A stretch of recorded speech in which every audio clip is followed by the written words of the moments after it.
सकारात्मक सोच को आओ सारे भारत में फैलाए,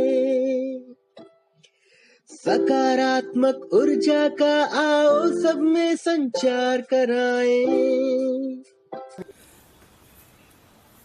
दिल्ली से 18 अगस्त 2025 को बिहार यात्रा के लिए आरजेएस पॉजिटिव मीडिया की यात्रा चली और बिहार की राजधानी पटना में आरजेएस पॉजिटिव मीडिया के प्रेरणा स्रोत श्री रामजग सिंह जी से पॉजिटिव मीडिया डायलॉग किया जा रहा है।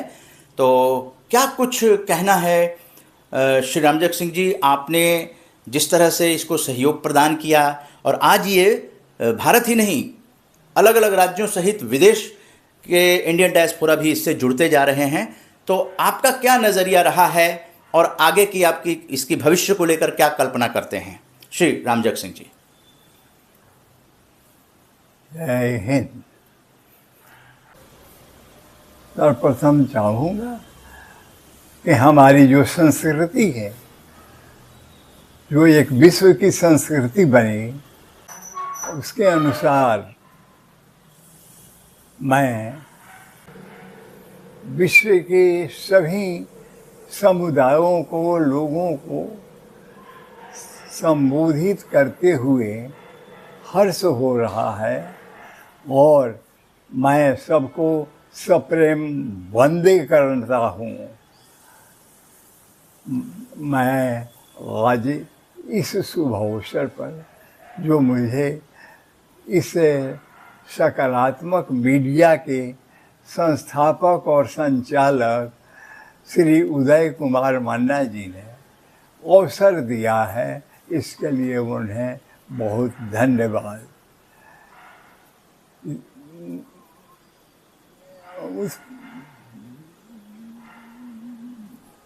हाँ, तो ये जो सकारात्मक सोच है वो कोई नई सोच नहीं है, ये हमारे मनीषियों ने इसको बहुत सोच समझ करके, यह एक सेंट्रल आइडिया है कि जन कल्याण के लिए, विश्व कल्याण के लिए यह एक आवश्यक अभियान है।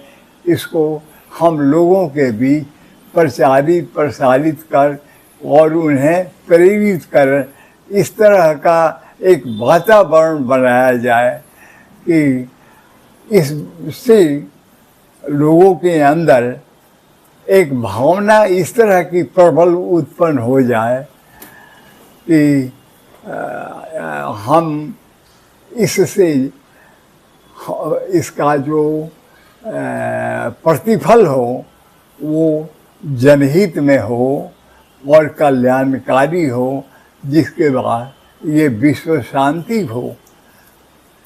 तो इसको और भी हमारे मनीषियों ने समय समय पर इस विचार को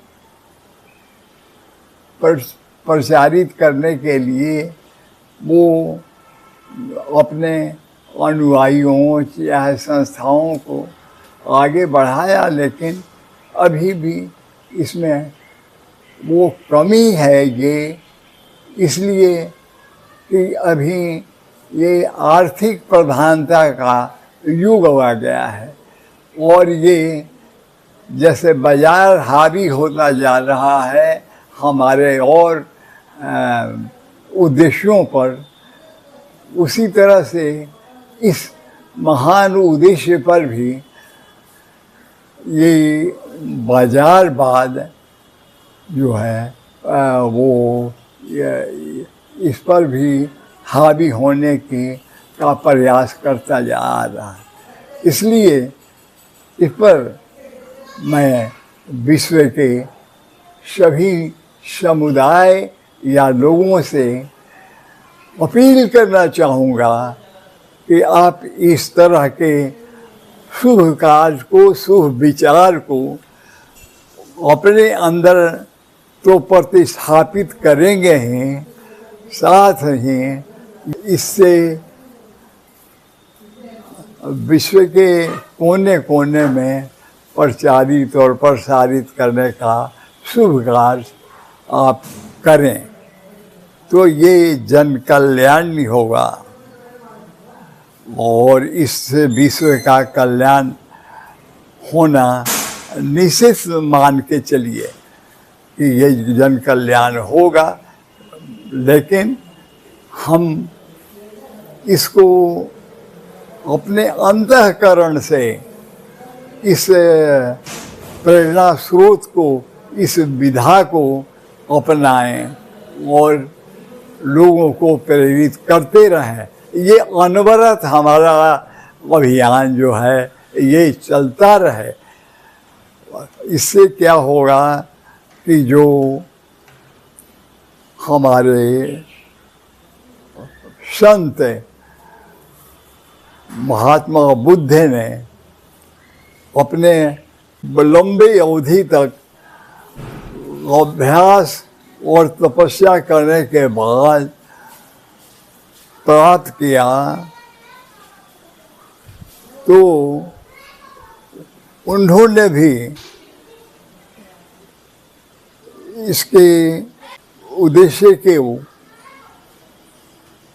वो ये करने के लिए वो विश्व शांति का स्वरूप दिया। ये विश्व शांति इससे होगी और हम उसी को, तो इन्हें जब बुद्धत्व की इन्हें प्राप्त होगी तो वो संसार के कल्याण के लिए, विश्व कल्याण के लिए वो विश्व शांति का भी स्वरूप दिया कि इससे विश्व शांति होगी। और जो आज ये हमारे लिए इसकी प्रधानता बाजारवाद की हो रही है, इस पर कुछ अंकुश लगे और हमारी प्रवृत्तियाँ इस तरह के विचारों से प्रवृत्त हो जाएं, लोगों में इस तरह का एक विचार पनपते रहे और लोग अनुकरण करें कि हम केवल बाजारवाद की प्रधानता न दे करके अपने संस्कारवाद को भी आगे बढ़ावें और इसके से हमारे आने वाली पीढ़ियों को भी काफ़ी फायदा होगा और आगे जो हमारा समाज संस्थाएं जो बनेगी, यहाँ राज्य की व्यवस्था होगी, उसमें इसका समावेश होगा। तो इसके लिए ये जो अभियान चलाया जा रहा है लोगों को प्रेरित करने के लिए, इस संबंध में ये जो कार्यक्रम अभी तक 10 वर्षों से चल रहा है, उसका जो इस तरह से कार्यक्रम जगह जगह और प्रांत प्रांत और आज विदेशों तक पहुंच चुका है, वो उसका माध्यम हमारे इस आरजेएस संस्था के माध्यम से ये जो पुस्तकें या मैगजीन्स प्रकाशित होती जा रही हैं, ये सारे विचारों के ये कंटेंट्स हैं इसमें, और उन विचारों को हम इसमें प्रकाशित करते हुए आशा करते हैं कि इससे लोगों का बहुत ही बड़ा कल्याण होगा और लोगों के विचारों में इन सबों में दिए गए सेंट्रल आइडियाज़ का उल्लेख है, उससे प्रेरित होकर के और इसका अनुकरण करेंगे। तो ये किताब भी बहुत ही वैल्यूएबल है, चूँकि ये हमारे संस्कार को बढ़ावा देते हैं और उसको प्रोत्साहित करते हैं कि हमारा संस्कार क्या हो, हमें बाजारवाद ही नहीं वो इस पर हावी हो। यह जो अभियान चल रहा है सकारात्मक सोच का, हम भी अपने विचारों को इस तरह से प्रतिपादित करें, हम इस तरह से प्रसारित करें कि लोगों के अंदर यह संदेश जाए कि हमें जो भी सोच हो वो सोच जब साकार बने या वो साकार हो तब उसकी सार्थकता है। अगर साकार नहीं होता है तो वो निरर्थक ही साबित होगा। इसलिए हम सकारात्मक सोच जो नाम दिया गया है, इसका अर्थ ही यही होता है कि हम जो विचार कर रहे हैं, जो हमारी सोच है, वो साकार हो, वो अपना रूप ले, और जब रूप लेगा तो उसके लाभ भी मिलेंगे। हमें ये सोचना होगा कि उसका लाभ हमें मिले, विश्व को मिले।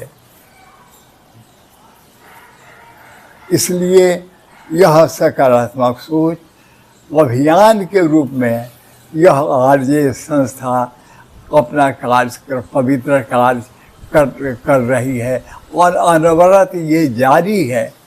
इसमें मुख्य भूमिका जो इसके संचालक हैं उनकी रही है और रहते आई है, और आज भी उनके अंदर इतना साहस और प्रेम है इसके प्रति कि वो एक दृढ़ प्रतिज्ञ है और हर हाल में वो अपना कार्यक्रम बनाए रखे हुए हैं। यह बहुत बड़ी बात है, लेकिन सहयोग अपेक्षित है। बिना सहयोग के और कार्य विस्तार नहीं ले सकता है। इसलिए हमारा ये अपील होगा कि जन समुदाय वो लोग भी हैं, इस विचार को अपने अंदर तो अपनाएं ही, अनुकरण करें और उस पर अनुसरण करें, तो कल्याणकारी निश्चित रूप से होगा, ऐसा मेरा विश्वास है और आप भी विश्वास करेंगे। और यही इसका उद्देश्य है कि हमारे विश्वास को बल दे ये सकारात्मक सोच। और ये निश्चित है कि हम किसी भी व्यवसाय या किसी भी कार्यक्रम को करें तो इस उद्देश्य के साथ, उस विश्वास के साथ कि हम सफल होंगे, निश्चित सफल होंगे। तो इसी के लिए वो ये मन में वो कहा गया भी है कि मन में हो विश्वास, हम होंगे एक दिन कामयाब। तो आप कामयाब होंगे, और इसीलिए ये आवश्यक है कि हम अपने सोच को सकारात्मक बनाए रखें, निराशा को फटकने नहीं देंगे, कभी भी नकारात्मक सोच को मन में आने नहीं दें। हालांकि वो भी बहुत प्रबल है, दोनों प्रवृत्तियां साथ साथ चलती हैं, जैसे दिन और रात, और सूखा और नमी या बरसात, ये सब जो है प्रकृति की देन है, ये प्रकृति में निहित है। एक है तो दूसरा भी है, जब दूसरा नहीं है तो दूसरे का ये अस्तित्व भी नहीं है। इसलिए हम ये मान करके कि सकारात्मक है तो नकारात्मक सोच भी आए। नकारात्मक सोच के भी बहुत से पहलू हैं, बहुत तरह की हैं प्रवृत्तियाँ, जिसको दुष्प्रवृत्तियाँ कहा गया है। तो हम उनको बढ़ावा नहीं मिले, ये हम हमेशा सचेत रहें, जागरूक रहें कि हम इनको कभी नहीं फटकने देंगे, और समाज को रचना इस तरह की हो इन विचारों से कि ये एक आंदोलन के रूप लेते हुए ये हमारे समाज को इस तरह का रच दे, लोगों में इस तरह की भावनाओं का समावेश हो जाए कि ये प्रत्यक्ष हो जाए कि जन कल्याण हो रहा है, जन कल्याण की भावना से प्रेरित हो। हम जो भी काम हो, जिस भी व्यवस्था में हो, व्यवसाय हो, नौकरी हो, पढ़ाई हो, हर जगह ये कामयाब हो और इसी उद्देश्य के साथ कामयाब हो, तो कल्याण विश्व का होना निश्चित है, ऐसा मन में विश्वास रखिए। यह बहुत बड़ा आंदोलन है और इसको हमें पोषित करना है, प्रेषित करना है कि ये प्रेरणा लोगों का बना रहे। यह बहुत बड़ा अभियान है और बहुत भी कल्याणकारी है। इसलिए मैं चाहूँगा कि आज के इस कार्यक्रम में जो बातें आप लोगों के समक्ष मेरे मन में कुछ आया वो है, और बाकी कि अब अंदर की बात है कि हम अपने इन सकारात्मक सोच को कहाँ से बल दें।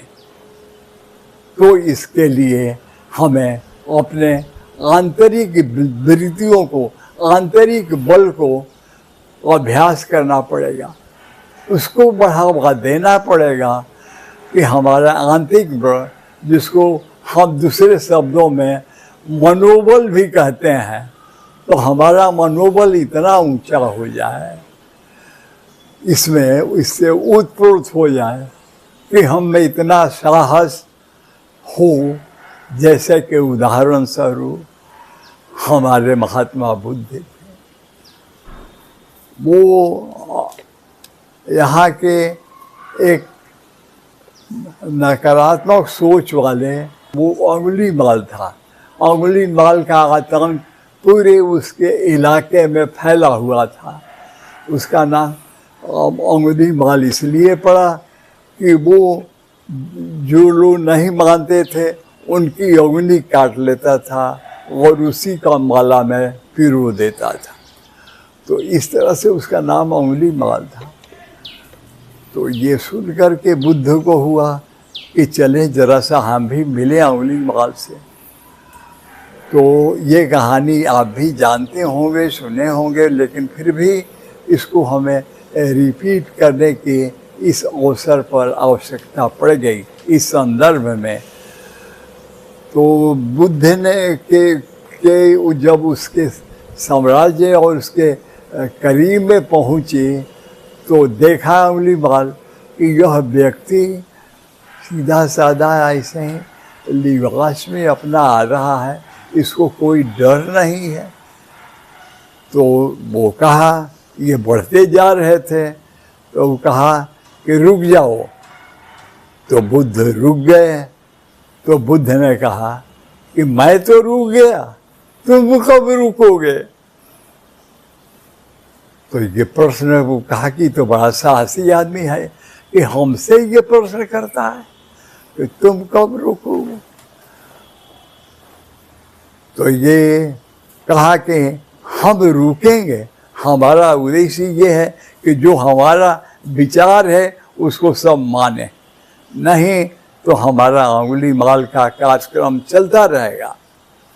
तो कह के ठीक है, बुद्ध ने कहा कि तुम्हारा कार्यक्रम चलता रहे, तुम जाओ, तुम्हारे जो नज़दीक है, तुम्हारा अपना परिवार है, उनसे पूछो कि हम जो ये कर रहे हैं उसमें अगर इसके प्रतिरोध में कुछ होता है और कुछ इस तरह का नुकसान की बात हो तो क्या तुम सहोगे? लोगों ने सब न कर दिया कि हम काहे सहेंगे, तुम अपना सहो, तुम जो कर रहे हो। तब इसकी आँख खुल गई, कह गया कोई भागीदारी नहीं है इसमें, मैं ही दोषी और भागीदार हूँ, मैं ही दोषी हूँ। और जो इतना कहने के लिए बुद्ध से जो छोड़ा था, तो बुद्ध को एक पेड़ में बांध दिया था कि ये कहीं भागे नहीं, जाए नहीं। लेकिन बुद्ध कहे कि हमको कोई दूसरे बंधन की जरूरत नहीं है, तुम आओ, हम इसी तरह से अपना इसी वृक्ष के नीचे बैठे रहूँगा, तुम हमको अभी नहीं समझे हो। तो आया और देखा कि बुद्ध तो उसी तरह से निडर होकर के, निसंग होकर के बैठे हैं। तो बुद्ध ने पूछा कि क्या अंगुलीमाल जी, आप अपने परिवार और निकटस्थ लोगों से पूछा कि आपके इस कार्यक्रम में वो आपके दोषों के भागीदारी होंगे? तो लोगों ने सब नकार दिया कि हम लोग क्यों भागीदार हो, तुम कर रहे हो तुम होगे।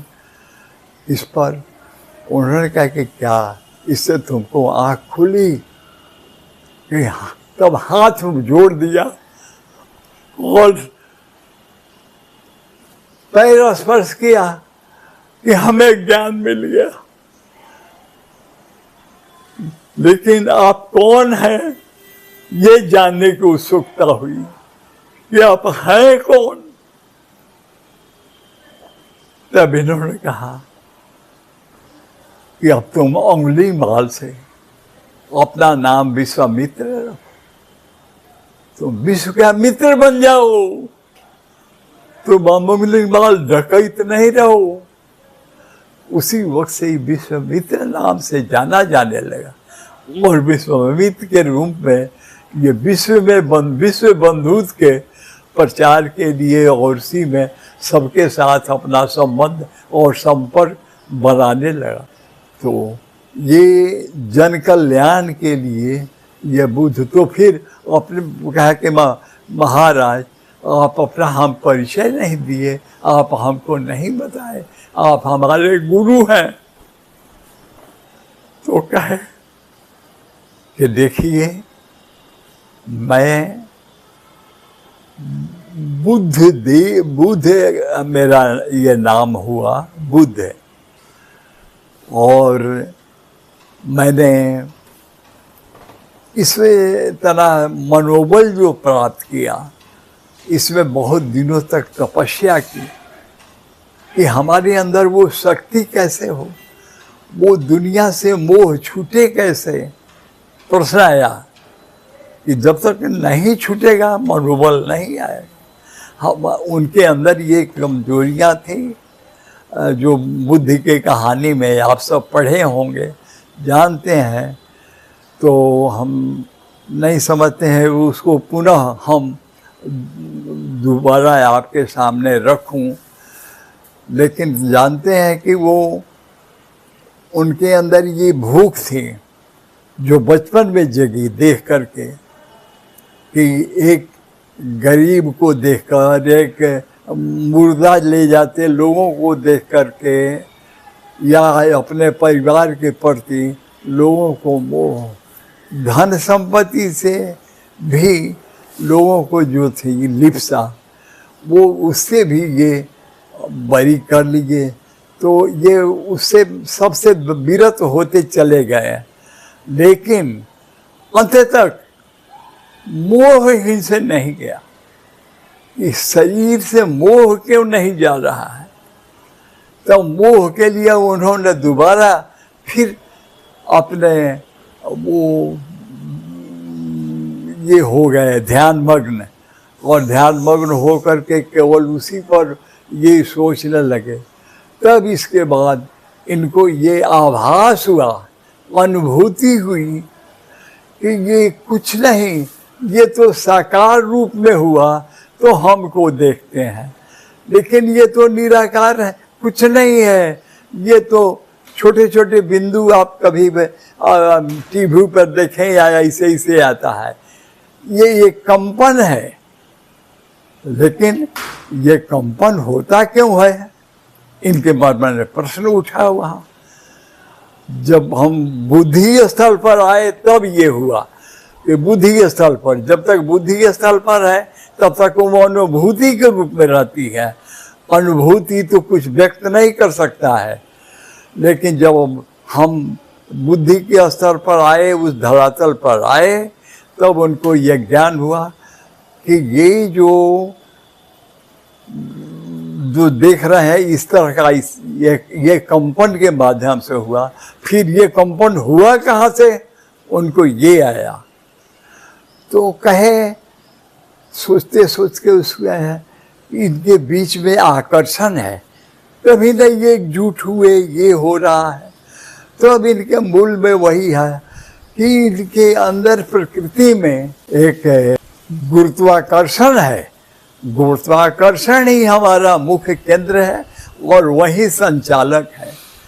तो उसी को संतों ने उतनी दूर न जाकर कहा कि जब ये प्रकृति इतना विशाल है, सब कुछ है, तो इसके लिए वो एक पुरुष है, वो पुरुष है।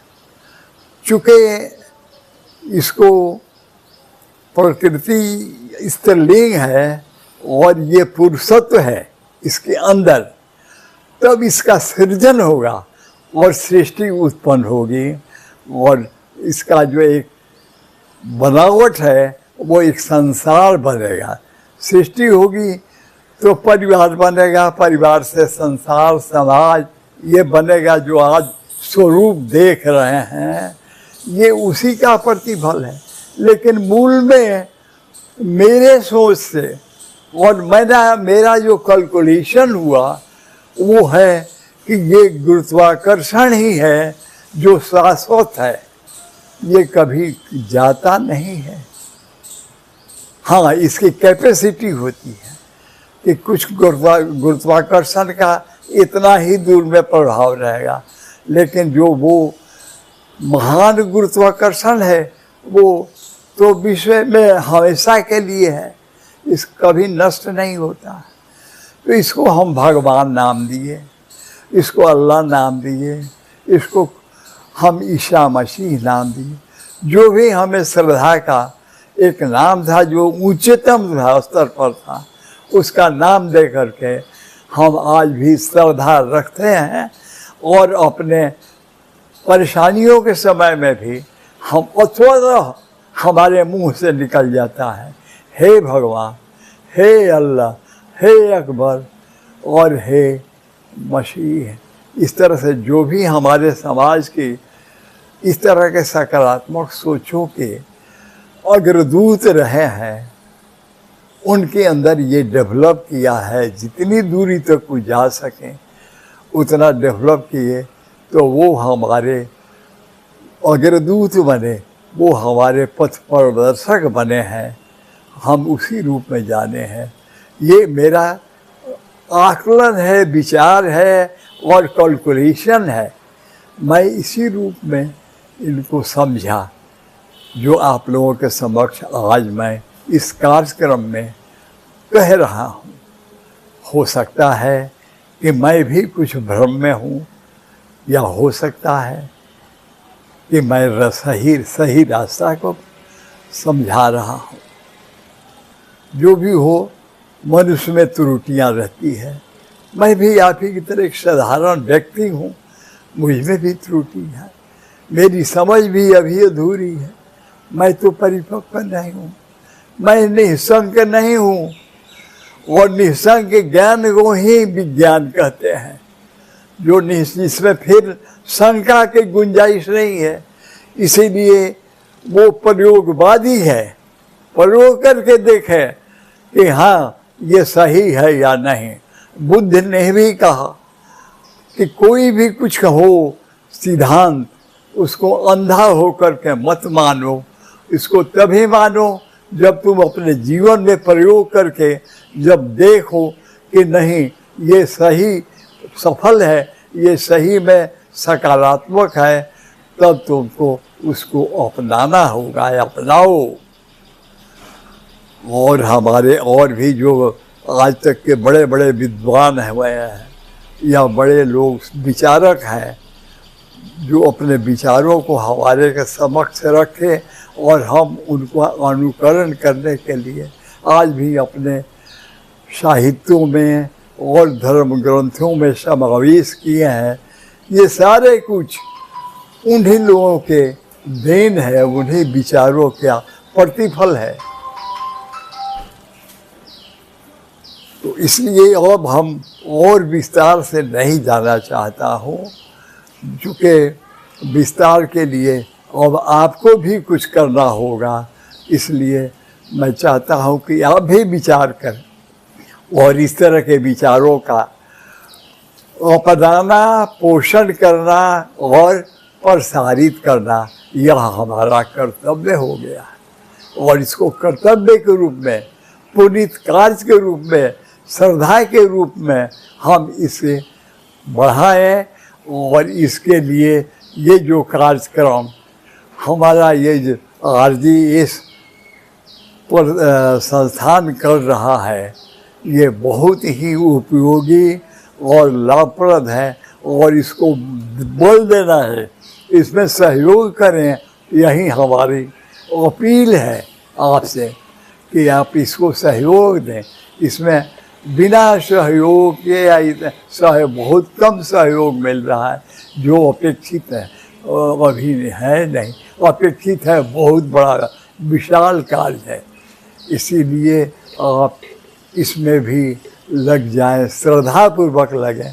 जैसे आप किसी पूजा पाठ को श्रद्धापूर्वक करते हैं, इसी में पूजा को मान करके और पूजा पाठ करें तो आपका भी देखेंगे कि मनोबल ऊंचा होता जाएगा, आपके संस्कार ऊंचे होंगे, तो आपका जो भी कार्य होगा वो फलदायक होगा और इससे जनहित होगा, आपका हित होगा। ऐसे मेरा विचार है, यह करके देखने की बात है, न कि केवल बोलने से। हमारे बोलने से नहीं, आपके करने से होगा। इसलिए आप करें, आप लगें और लग जाएं हमेशा के। मैं जुड़े रहना चाहता हूँ, हमारे अंदर ये इच्छा है और मैं 90 हूँ, 90 पार जाने की ज़िंदगी है और मापदंडों के अनुसार जीवन का मैंने पूरा जीवन जी लिया, लेकिन फिर भी लोगों को कहता है कि शतायु बने। यही होता है आशीर्वाद में, हमारे यहाँ, हमारी संस्कृति में। तो फिर याद आ जाता है कि अभी मेरे हाथ में नहीं है हमको कुछ संयम, कुछ उसके नियम है, उससे अवोध होकर के चलना पड़ेगा, उसके विरुद्ध नहीं जाना होगा, उसको अपनाना पड़ेगा, तभी हम शतायु बन सकते हैं। और आज हमारे सामने बहुत सा उदाहरण है जो मैं पत्रिकाओं में या अखबारों में पढ़ता हूँ। आज जापान के लोगों का उम्र बहुत माने परसेंटेज कुछ है जो 100 एबव लोग जी रहे हैं, 100। अभी पेपर में आया था कुछ दिन पूर्व, जो अभी एक फौजी सिंह थे हमारे यहाँ के सिख समुदाय में, वो अभी माने उम्र 114 वर्ष की उम्र में उनका देहांत हुआ और आज तक वो सक्रिय बने रहे, निष्क्रिय नहीं रहे। तो ये सक्रिय होना ही जीवन का लक्षण है। तो आप भी कोशिश करें कि हम इस शरीर को जो हमको मिला है, इसको उस रूप में ढालें, खान पान से, अपने कार्यक्रमों से, कि ये सक्रिय बना रहे और उसके लिए अकेलापन नहीं। आप समाज के साथ जुड़िए, आप लोगों के बीच में रहिए, देखें क्या फायदा होता है। इसीलिए हमारे गृहस्थों ने कहा है कि मैं नीचे सोशल एनिमल, ये पुरानी कहावत है, लेकिन बहुत ही सार तत्व है ये, इसका ये अमूल्य निधि है। इसलिए सोसाइटी को आप इग्नोर न करें, सोसाइटी का महत्व समझें और वैसे लोगों को सोसाइटी में न जगह दें जिनकी सोच नकारात्मक है। तो मैं अब लगता है कि आपसे बहुत कुछ निवेदन कर चुका हूँ और आपसे उम्मीद है कि मैं आप इस तरह की संस्थाओं को, जिसका अभियान चल रहा है, आप सहयोग करें और बढ़ावा दें। यही हमारा अपील है, आपसे अनुरोध है। और इतना ही कहकर मैं अब वाणी को विराम देता हूँ और अंत में मैं अपनी सदिच्छा व्यक्त करता हूँ, जो हमारे ऋग्वेद के एक मंत्र में जो सर्वोच्च है, कहा गया है कि सर्वे भवन्तु सुखिनः, सर्वे सन्तु निरामया, सर्वे भद्राणि पश्यन्तु, कश्चित् मा दुख भाग भवेत्। ओम शांति शांति शांति। आरजेएस जय हिंद के नारों से अपना देश जगाए, आरजेएस वंदे मातरम से सारी सरकार जगाए।